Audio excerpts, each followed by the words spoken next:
Hi all, my name is Bree Helton and I'm here to introduce Chloe, who'll be doing a talk on bug bounties for us in just a moment and such. In the meantime, just want to give a few quick announcements for everything. Just to announce that the CTF will be closing later on today. Please drop into the CTF Village if you have any questions or just to check your status on that if you've been competing and such. And also to say our closing keynote today will be at 4:30. If you'd like to join after our last talks at 4 p.m. and then swap over to the track one to get to the closing keynote and everything, we greatly appreciate and have you close out the event with us. Thank you very much and enjoy this presentation by Chloe on bug bounty. Hi everyone, my name is Messdaghi, and today we're going to talk about bug bounty. Yeah. So I'm happy to be here at Diana Initiative, and I'm so excited for doing this talk with you. I'm just going to let you know I'm going to turn off my camera for now, so I can focus on my slides. But I promise I'll put it back on afterwards. Anyway, let's dive into this together, shall we? All right. First things first. Let me share my screen. Lovely. I hope you all can see it. All right, remember to turn off camera. I'll turn it back on afterwards. So let's talk about bug bounty today. For those that don't know who I am, my name is Chloe Messdaghi. I am an InfoSec advocate and activist. And my day job is a VP of strategy over at Point3 Security. And when I am not doing that, I'm a co-founder of WOSEC and also the president of WOSEC as well. I also head the SF Bay Area chapter. And when I'm not doing that, I am the founder and CEO of We Are Hackers, formerly known as Women Hackers. Also an organizer for the Hacker Book Club. We read books about the hacker community that are actually sometimes written by folks in the hacker community on a monthly basis. And we meet every week virtually on Tuesdays at 5 p.m. Pacific time. And the author does attend it. And also those are mentioned in the book as well. I also am a podcaster for ITSP Magazine's The Uncommon Journey with Phil Wiley and Alyssa Miller. And also a proud parent of Sherlock and Luna. And that is Sherlock and Luna being such sheeps. And yes, they're like cats. They sit on windowsills and they also like to sit on the top of the sofa and furniture.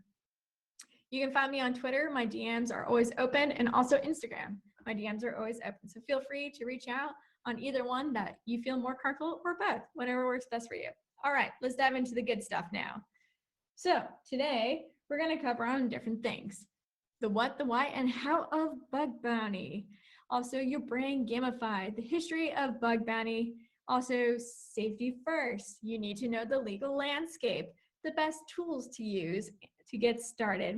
And then, yes, we're going to have to talk the unfortunate bits, which is there's not too many women in this field. So we got to talk about that and talk about how to empower you if you're going into this field.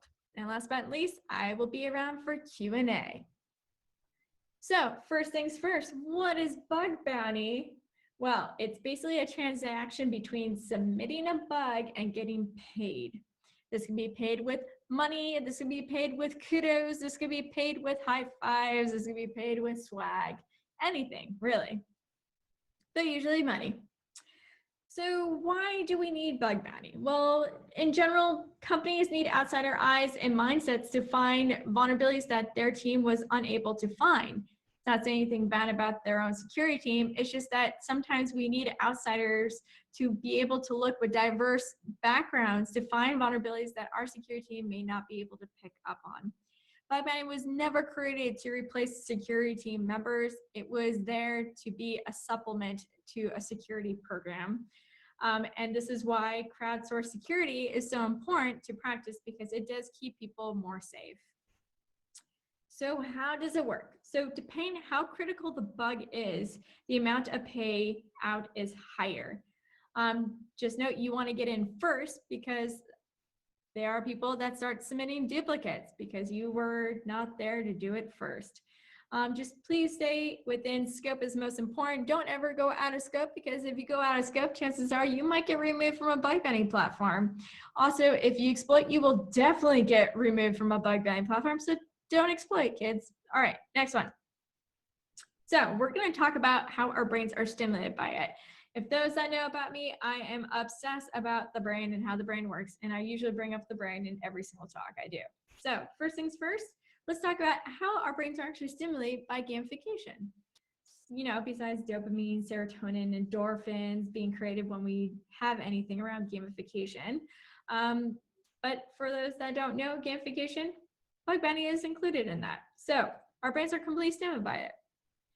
So we're going to get to know your brain a little bit. So I want you to focus on the green region in the left side of the image called the temporal lobe.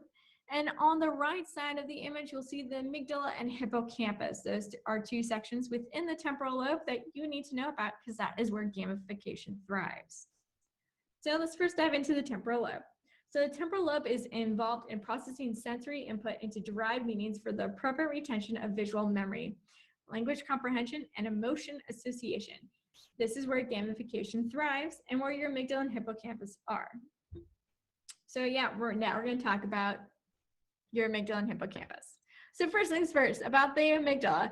The amygdala is where your emotion responses are and it helps your brain store memories. For example, when you're having dreams, you tend to recall your really bad dreams because there is a fear emotion attached to it. So the stronger the emotion attached to a memory, the more you're going to remember every little detail of it. This is why we recall maybe our nightmares more than any other type of dream, because there's an emotion, a strong emotion associated with a memory.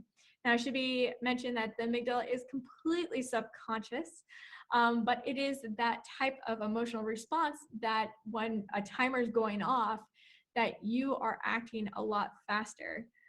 Because it's a fight versus flight mechanism. And if you are in a game, you are fighting to the end to try to get something done and accomplished before anyone else does to get more points. So that's the important thing to know about. Also, when it comes to your hippocampus, the hippocampus is where your short-term memories are going into long-term memories. And so the hippocampus does work around when it comes to your role in your memory, your navigation, and your emotional response as well. So the hippocampus plays such a crucial role because it helps you navigate through a breach, but also helps you navigate to go deeper down a hole to find a vulnerability. All right, so I think we've talked enough about the brain now at this point because, you know, we already know now that our brain loves it. So let's start thinking more beyond that. And the first thing first is, how and when did it first start, bug bounty? I want you to try to think of what year that was. Okay, got an idea in your head? All right, here we go. It was 1995, October 10th, that is, when Netscape decided to launch their very first bug bounty program by offering cash rewards to those who were able to find security bugs in their Netscape Navigator 2.0 beta. They had no idea that they literally just started the first bug bounty program that would follow and become a successful business later down the road. And I want to take a look at this timeline. So this timeline was taken from Katie Mazuris. She presented the history of bug bounties using her powers with BugCrowd to basically present an O'Reilly conference. And so I want you to take a look at this. And if you see here is that a bunch of companies started to do their own bug bounty program themselves. But in about 2012, and I know it doesn't show this, 2012, 2013, that's when the bug bounty programs and platforms started coming about even more so. Because in 2012, 2013, thanks to the success of Netscape and all these other companies following Netscape and what they did, they realized, I think I need help on my bug bounty program. And there's a reason for that. Because I don't know if you know about this, but bug bounty platforms help reduce the stress and management time and money when it comes to trying to figure out basically what to do when it comes to people submitting vulnerabilities or disclosing. So these platforms came about to try to reduce that stress. It was the first time ever that companies didn't have to run their own bug bounty program. Instead, they worked with a middle person to connect them with the hacker community and be able to report vulnerabilities through them, and they would help manage it. So they would let them know what are the things that they probably need to prioritize. Here are some of the bugs that they found. Here are the dupes. It helps with the communication across the hacker community and the organization as well. So the middle person is definitely in need, because I have to admit, running your own bug bounty program as a company, it's a lot of work and a lot of people are needed to do it. You need to keep up with your hacker community. You need to be able to respond, keep them up to date on their submissions, also to pay them out, to know how much to pay them out, also to know what things need to be fixed, who to push the ticket to. It becomes a lot of work, you guys. And also when you have to deal with like hackers that decide they want to go outside of the scope, which is not cool to do because they're already trusting the hacker community to help them out. So once again, you're going to hear me say this often, which is please stay in scope and don't exploit. Because when you do that, you make the hacker community look bad because you're seriously now becoming an attacker in that moment and in that action. Not a hacker, in other words. But I want to go into this. So one thing you should know about bug bounty and vulnerability disclosure policies and programs, they go hand in hand to a certain extent. And the one thing that we need to talk about is that we still have an issue here. Companies still don't trust the hacker community when it comes to disclosing things. They don't have a vulnerability disclosure program or any policies in place. Contact information is really hard to find. And this is a scary thing. And this is the reason why we need to talk about the legal landscape. And I know this is scary, but let's dive in it together. So let's first talk about Equifax. I'm pretty sure you all know about it, and maybe it impacted you, the breach. But did you know a hacker warned Equifax that it was vulnerable to a kind of attack that later compromised the personal data of more than 147 million Americans? This is something that Motherboard reported. Also, 6 months after the researcher first notified the company about the vulnerability, Equifax patched it, but only after the massive breach that made headlines had already taken place, according to Equifax's own timeline. Also, we have Capital One. According to the federal complaint, the breach took place in stages across March and April of 2019, but Capital One only became aware of the problem on July 17th when a security researcher tipped the company to a public GitHub page. That's something that displayed awfully look a lot like private Capital One data. But the real thing to note about is, what if no one reported the breach or shared the vulnerability that could have been patched that would have prevented the breach? And the sad thing about it is that right now, 60% of security researchers do not report vulnerabilities. And this is due to the fear of prosecution. And this statistic was discovered by the hard work of Amit El-Azhari. She noticed that our laws prevent good hackers from doing what they do best, protecting you and me and everyone that we love. And she's been spearheading this movement towards having and talking about having bilateral trust agreements between the hacker community and organizations when it comes to disclosure. So the real thing is, why are they scared? So besides prosecution, looking for contact information, reading the policies have been such a burden to report vulnerabilities. And that even if they're doing everything right and they're in scope and they're not exploiting, there's still a fear that lingers. And we know this from studies. So for example, after DJI, a drone manufacturer, as you may know of, recently launched a bug bounty program of their own, there was 2 researchers, Sean and Kevin. Basically, they found their bug bounty program and decided they wanted to look into it. So the DJI's bug bounty program covered all security issues in firmware, application servers, including source code leak, security workaround, privacy issues within scope. These were all within scope. And so he wanted to make sure if he was going to participate with his friend that, that things would be within scope. So he confirmed what was in scope by emailing them, and it took 2 weeks for them to finally confirm the scope was correct. He then reported the vulnerability that was within scope, and they provided him with $30,000 for the finding. However, the agreement of receiving it offered no legal protection for him. So he walked away, and the revelations resulted in the company challenging his findings and seemingly threatening one with a lawsuit tied to the Computer Fraud Abuse Act, claiming he went out of scope, regardless of the fact he made sure to confirm the scope. And in return, he decided, you know what? Fine, you want to do this with me? I'm going to post the entire situation with all the conversations I've ever had with you publicly. And it's a really good read to read, I have to admit. If you actually go through the emails themselves, there are parts where DJ Hyde did not know that he was able to see the chain that was internal use.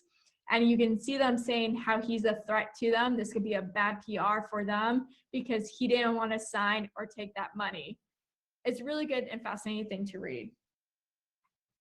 But what I want to get through this is that there are laws that prevent good hacking the same way they prevent bad hacking. And we need good hacking more than ever before, especially during COVID-19. And even when we're doing something good and we're within scope, we're not exploiting, we still run into this type of situations that Kevin went into. So I want to talk about the legal landscape because these are things that you need to know. All around the world, we have the CFAA and the DMCA. And around the world, they are called different things. But anti-hacking laws, in Canada, for example, it's called the Criminal Code. Anti-circumvention laws in Canada is actually called the Copyright Act. But acceptable use policies, pretty much everyone knows of. But I want to talk about the anti-hacking laws, and I want to specifically look at the CFAA. So the Computer Fraud Abuse Act is a U.S. cybersecurity bill that was enacted in 1984 as an amendment to existing computer fraud law, which had been included in the Comprehensive Crime Control Act of 1984. This law prohibits accessing a computer without authorization or in excess of authorization, also to be used when a researcher goes out of scope. This is the act used to prosecute hacking, and this was the one that they try to place on Kevin. Now, the one thing you should know about the CFAA, how it was created was because Ronald Reagan watched a movie. I don't know if you know of this movie, but it's called War Games. He watched it and he freaked out and he decided we need to do something about these hackers. They're all criminals because he thought hackers are criminals. Anyway, that's how the CFAA was created. It was because he watched this movie and decided to push for it. It's sad to note that a movie can do so much, but that's where we are today because it still exists to this day. Now let's go into anti-circumvention laws. It's also known as copyright laws. But the DMCA is a 1998 United States copyright law that implements two 1996 treaties, the World Intellectual Property Organization. Basically, it's the right to repair, seeing reverse engineering as a breach of property to companies. And last but not least, the acceptable use policy. Now, who here in the room has ever read the terms and conditions for an Apple product? Yeah, I thought so. I mean, if you look at it, it's like 50 pages long, and it's not the greatest thing to try to read. It's too much verbiage. I'm not an attorney. By the way, I'm not an attorney, so I don't even know how to digest it all. And I'm pretty sure there's a bunch of loopholes in there, and basically Apple owns my life. And yeah, let's be honest, we probably all signed in, we didn't even read it. Anyway, it can confuse anyone, and especially if English is not your first language, and by that I mean like you're an English learner, it's really hard to try to understand acceptable use policy. And this is where you run into situations of basically being prosecuted or having to deal with a legal situation because of what is written in these policies. But I want to let you guys know that even though that these laws are around right now, the community does agree, government, organizations, and individuals do believe that having vulnerability disclosure programs and having bug bounty is a must at this time. It's needed more than ever before because the truth of the matter is hackers are needed in this world more than ever. We are the everyday heroes that are protecting people behind scenes. And unfortunately, the press doesn't see us in that way. And it's really disheartening to see that because in reality, everyone agrees we need to have something in place to disclose, to prevent breaches from happening and protecting people around this world. And I know this is a scary subject once again, but here are some puppies to lift your spirits. I did place a cat for cat lovers as well because I know there are people that love cats more than dogs, but they're all very cute and adorable. Which one's your favorite, you guys? And no, Sherlock and Luna's not on there, and I probably should have done that, but anyway. But I want to reiterate that the good news is that there are companies starting to look into vulnerability disclosure programs and are trying to improve their legal language. And one of those places that is actually pushing forward is called disclose.io. It's a website that's trying to basically use in a grassrooted effort to get the crowd to source what are the companies that are practicing basically bilateral trust agreements, basically being able to be transparent with the hacker community of who to contact, what to expect when contacting to disclose something. If there's rewards needed, what are their policies, where's the policy link of what's in scope, what's out of scope, on really being transparent, because they want the hacker community to help them and work with them. And they understand that it's a two-way street, and it's something that we both have to play with. And by play, I mean work together with doing. So I do recommend checking it out, especially if you're a beginner at Bug Bounty. Check out disclose.io and see what companies are listed on there, because you'll feel more protected in that way, because you can also find out who to contact when you want to report a vulnerability. And just remember, once again, if you go out of scope and exploit, it's going to be a very tricky situation for you. And I highly recommend you not doing that if you care about your life, because no one wants to be prosecuted. Let's be real. So now you have the background, the legal background, you know how the brain works. Now let's dive into how do you get started in Bug Bounty. So the first step, you need to know everything about Burp Suite. Burp Suite is your friend, and you don't have to like download and pay money for Burp Suite. Get the community one, which is free. It's totally fine to use that. A lot of people do. Even the top hunters out there, they still use Burp Suite community. So please use it. Just note, you need to know how to use it pretty well. If you're gonna do any Bug Bounty, you need to know how Burp Suite works. And the best stop for that is Portswigger Academy. Provides great materials for you to know everything you can about how to use Burp Suite. Second step is read and study. The web application is Hacker's Handbook. I have it on my bookshelf, 2nd edition. It is old, like very old. Still pretty cool to have on your shelf. It's a pride thing, I guess. But what you really want to probably check out is just going to Portswigger Academy to have a better idea on how to use Burp Suite and how to exploit stuff. Also, there is Web Hacking 101 and by Peter Yorosky. He also did Real World Bug Hunting, which is another great book if you're getting into it. So you do have to read and study, you guys. It's just whenever you get into anything new or new field, you need to know everything about it, right? Third step is checking out educational modules. So just like Portswigger Academy has these educational modules for you to learn how to use Burp Suite, also HackerOne has that too, and BugCrowd University. HackerOne 101, they have a syllabus that you can go through so you can understand all the different things. They also have a CTF for you to try out, which is great because you're putting, what you're learning into practice, which I'm totally in love with because it's gamification at its best. There's also BugCrowd University, and they have plenty of different modules and videos for you to watch, for you to have a better understanding of how to get started in hunting. They even have advanced stuff as well. Fourth step is just doing it. Sign up on HackerOne and BugCrowd, because let's be real, every bug bounty hunter is on both of them. So sign up on it and start looking at it. Start seeing what are things you want to do. What are the companies that are on there that you want to try to find a vulnerability for and report it? Just note that when you get started, it can take weeks to months to find something. And this is also common for people that are incredible bug bounty hunters that are millionaires because of it.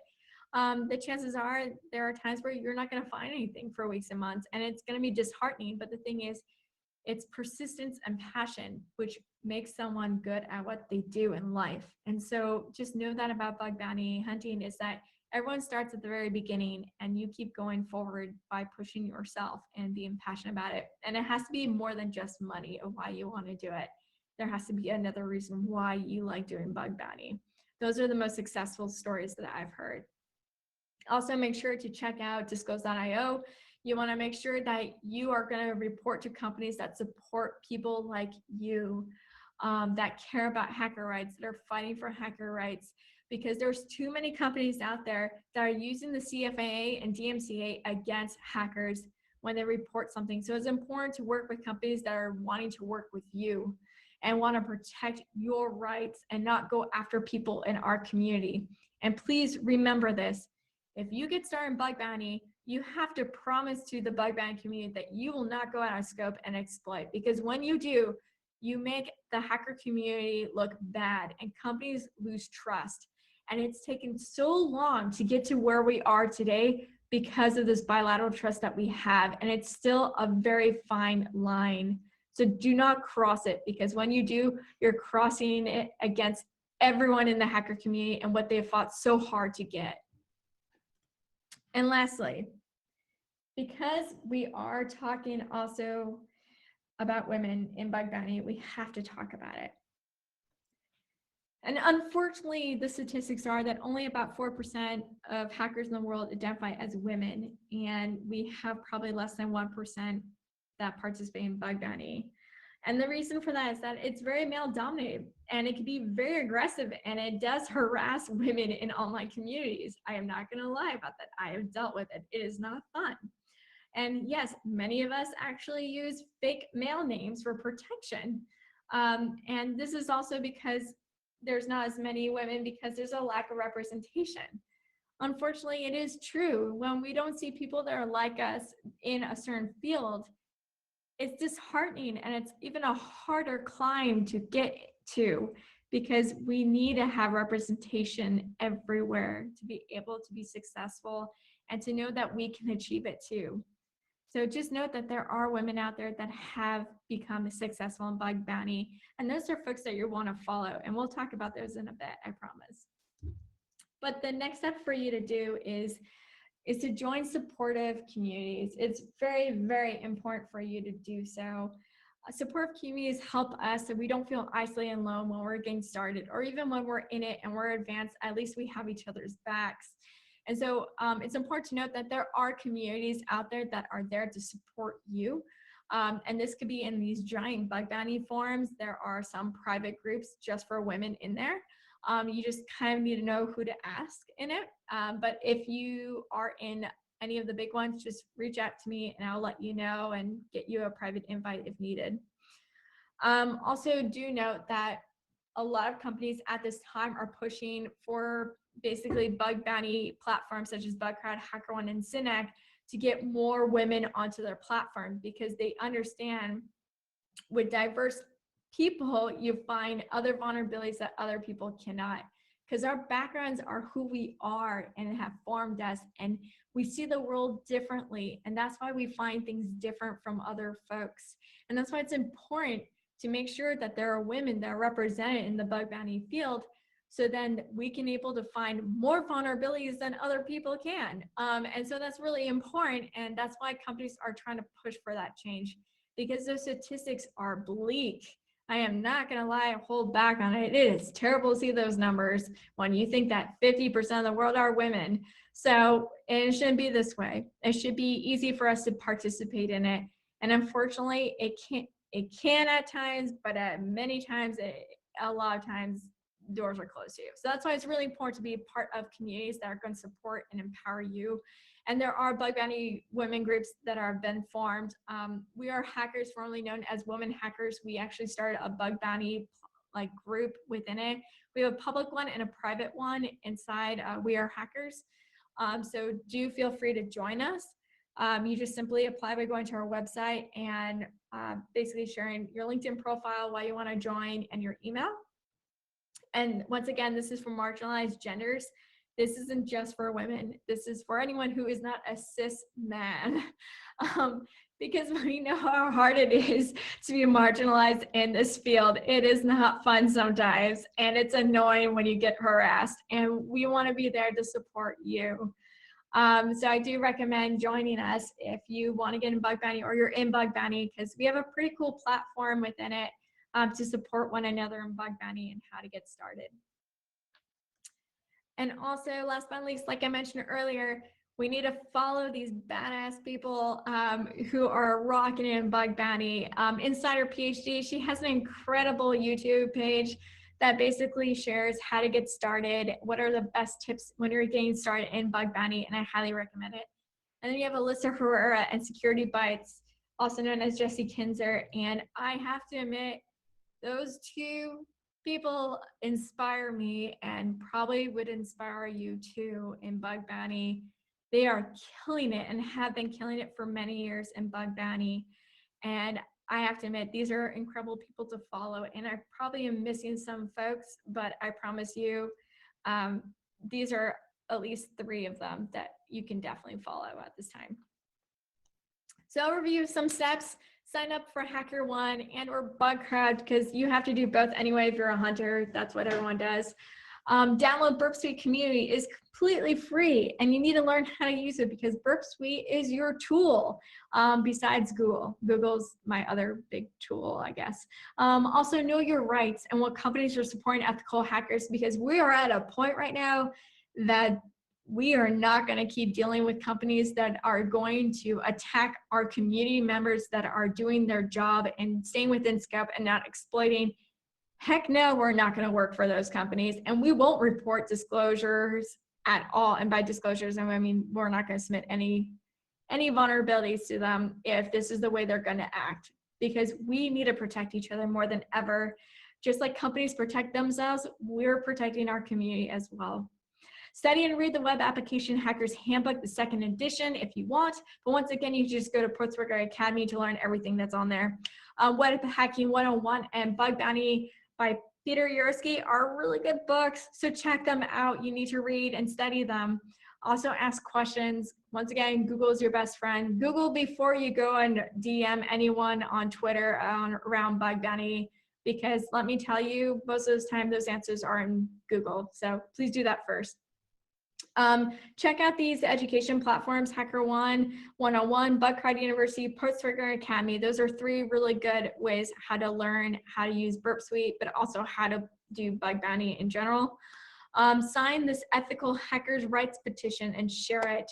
It's a petition that is pushing forward for public awareness and for the press and organizations to be aware of the hacker community, that we're not criminals, we're actually individuals that are trying to help people. There's a difference between a hacker and a criminal. And I always like to use the phrase, locksmith is basically what we call a hacker, and a burglar is a criminal or an attacker or cyber criminal. So those that go out of scope and do exploit, those guys go into the criminal side. So please take a look at this petition, sign it, share it, have loved ones sign it, have your friends, family, colleagues, anyone. We need to push this out more than ever, and it's the first step how to start getting rights and working with organizations that are pushing for hacker rights as well. If you're interested in learning more about hacker rights, do contact me. It's something that I do on the side as well, because I'm trying to change the stereotype that basically our public has about the hackers in the community. Also, please do note, don't ever go alone. Don't feel isolated when you're starting out in bug bounty. There's so many of us that are beginners that are trying to do our best. And so it's really important is to join underrepresented groups for bug bounty hunters, such as We Are Hackers. We have one as well. And just start following some amazing folks in bug bounty. It's a lot of fun. I am now going to put on my camera so you guys can see me. Hello.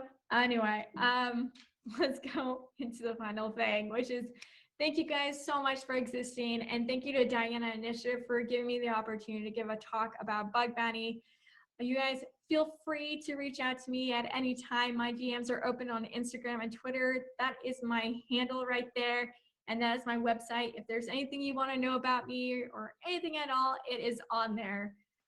So feel free to have fun with that. And yes, that is Luna and Sherlock once again. Proud parent of Sheba's always. Anyway, I just want to say thanks so much. Please stay safe, everyone. Please wear a mask. We are still in COVID-19, and it's so important to keep everyone safe at this time. And once again, if you're someone who's trying to get into bug bounty, don't give up. You've got to keep going, be passionate. And yes, there's going to be times where you're not going to find anything, and that's okay. Just take a break and go back to it. The thing is, you have to be passionate about something and wanting to constantly learn, and that's how you rock it in bug bounty at the end of the day. Anyway, thank you again to Diana Initiative, and thanks you guys. Stay safe. If you have any questions at all, feel free to reach out to me. My DMs are always open, and also I am still here in the community, so feel free to ask any questions. All right, in the meantime, take care. Bye, everyone.